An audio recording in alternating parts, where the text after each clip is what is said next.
एक नवरात्रे में जो पंचमी तिथि होती है, नवरात्रे की जो पंचमी तिथि है, उस पंचमी तिथि के दिन अशोक सुंदरी का जो स्थान होता है उसको समझिएगा थोड़ा सा।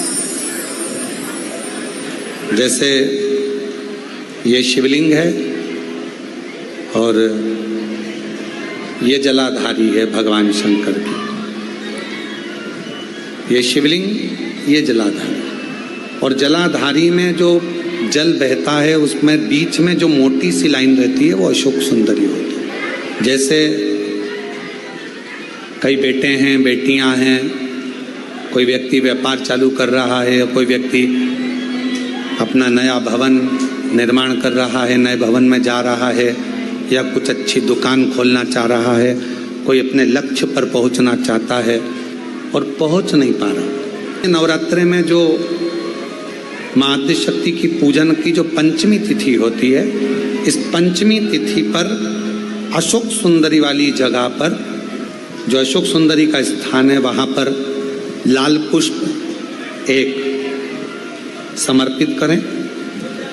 जो जलाधारी है, माँ पार्वती, जगत जननी, जगदम्बा, अम्बा, भवानी मैया, दुर्गा का हस्त कमल, इस पर 7 जगह पर कहीं पर भी लाल चंदन की बिंदी 7 स्थान पर कहीं पर भी रखें, और 1 लोटा जल शिव जी को पंचमी के दिन, नवरात्रि के दिन कामना करते हुए उत्तर की ओर मुख कर कर, अर्थात यहाँ बैठते हुए शिव जी पर जल चढ़ाना प्रारंभ करें, और अपने मन की कामना कहकर बाबा के पास में जो लाल पुष्प समर्पित करा है उस पुष्प को अशोक सुंदरी वाली जगह से वापिस लेकर आ जाए। जिस लक्ष्य को आप पाना चाहते हो, अच्छी पढ़ाई कर रहे हो, खूब अध्ययन कर रहे हो, खूब मेहनत कर रहे हो, खूब पढ़ो, कोई दुकान खोल रहे हो, व्यापार चालू कर रहे हो, कोई नया कार्य चालू कर रहे हो, उस पुष्प को अपने स्पर्श कर कर या उस पुष्प का दर्शन कर कर आप एक बार जाकर देखो, आपको उस मंजिल तक माँ आदिशक्ति, दुर्गा, भवानी, शिव पहुंचा कर शंकर में। और मान लो कि आपके घर में किसी बच्चे की, लड़के की या लड़की का या मंगल विवाह नहीं हो रहा हो, या शादी नहीं हो रही हो, या उस लड़के लड़की के लिए बहुत प्रयास कर लिया आपने और उसकी शादी हो ही नहीं रही, अथक प्रयास आपने कर लिया और उसका मंगल विवाह नहीं हो रहा, तो ये देवी भागवत में स्पष्ट कहा गया है, देवी भागवत में वर्णन किया गया है, देवी भागवत में वर्णित किया गया, और देवी भागवत में कहा गया कि आम का जो पत्ते होते हैं, आम का जो पत्ता होता है, आम का जो पल्लव होता है, उस आम के पत्ते पर हल्दी और सिंदूर,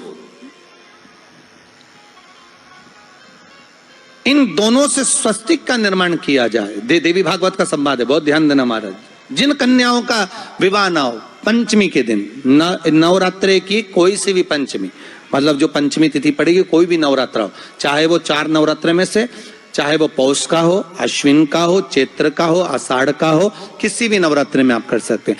एक पान के पत्ते पर, एक ही पत्ते पर जो 2 स्वस्तिक बनेंगे, एक हल्दी का बनेगा, एक सिंदूर का बनेगा। बस अंतर इतना है, जो हल्दी का स्वस्तिक है उस पर कंकु के चावल, अर्थात रौली के चावल, रौली कुंकू के चावल रखना है, और जो सिंदूर का है उस पे हल्दी के चावल रखना। इतना रखकर जिस लड़का लड़की का विवाह नहीं होता उसकी हथेली पर रखकर उसका नाम और गोत्र बोलकर महाराज उसको ले जाकर नीम के पेड़ के नीचे उसको रख दिया जाता है।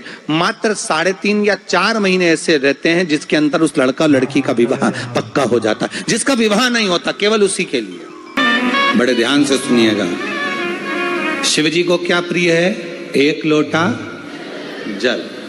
पार्वती जी को, माँ दुर्गा भवानी को क्या प्रिय है? तो कहा ज्योत, अग्नि, यज्ञ की आहुति, हवन, धूप। आप लोगों के यहाँ नवरात्रे होते हैं? जम के बोलो जरा। होते हैं। तुम्हारे गांव में माता रानी बैठती है, जगत जननी बैठती है? कभी दर्शन करने के लिए गए हो? वहां पर कुछ आपको मिले ना मिले, पर एक सामने इतना बड़ा कुंडा रखा रहता है, उस कुंडे में गाय के गोबर की गोबरी कंडा जलता रहता है और उसमें लोग थोड़ी थोड़ी धूप छोड़ते रहते हैं। बोलो सही है? वहां धुआं रहता है, उस धूप का गंध रहता, उस गूगल की गंध, धूप की गंध रहती। 9 दिन रोज छूटती है, रोज माता के मंदिर। अब कोई कहे कि क्यों भैया एक दिन छोड़ लो, नहीं, वो धूप क्यों छूटी, वो अग्नि क्यों प्रकट करी? पार्वती जी का, देवी जी का, दुर्गा भवानी का अग्नि से क्या प्रेम है, उस ज्योत से क्या प्रेम है, उस धूप से क्या प्रेम है? शिव को जल तत्व प्रिय है और मां आद्य शक्ति को अग्नि तत्व प्रिय है। मां जगतजननी दुर्गा भवानी को, आद्य शक्ति भवानी को अग्नि तत्व प्रिय है। भगवान शंकर को जल चढ़ता है और मां दुर्गा भवानी की ज्योत लगती है, धूप छूटती है, हवन होता है, यज्ञ होता है। मां को प्रियता अग्नि। सती माता चाहती तो अपने प्राणों को कहीं और भी छोड़ सकती थी, फिर हवन की अग्नि में प्राण छोड़ने की जरूरत क्या पड़ गई मां को? हमारे यहाँ दुर्गा भवानी का, मां जगत जननी का एक मंदिर ऐसा है जहां पर माता की मूर्ति नहीं है, केवल ज्योत की पूजन होती है। कौन सी मां है वो?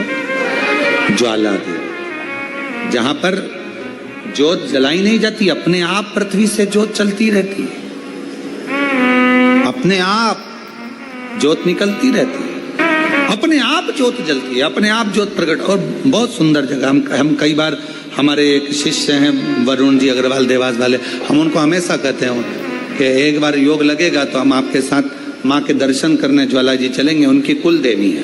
तो हम उनको कहते रहते हैं अपन माँ के दर्शन। अब कभी कभी ऐसा लगता है माँ के दर्शन करने जाओ और माँ वहां पर कह दे कि बेटा कब आ रहा है शिव पुराण सुनाने। भारत की भूमि पर एक मंदिर ऐसा है माँ जगत जननी का जहां अपने आप ज्योत जलती है, अपने आप,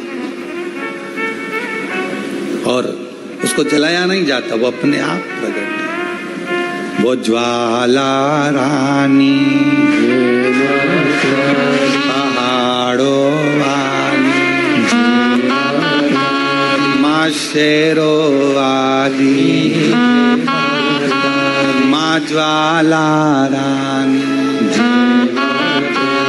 अब देवी माता को अग्नि तत्व की प्रियता है। माँ को क्या चाहिए? तो कहा मुझे अग्नि तत्व की प्रियता। माँ सती मैया चाहती तो अपने प्राणों को कहीं पर दरवाजे पे त्याग देती।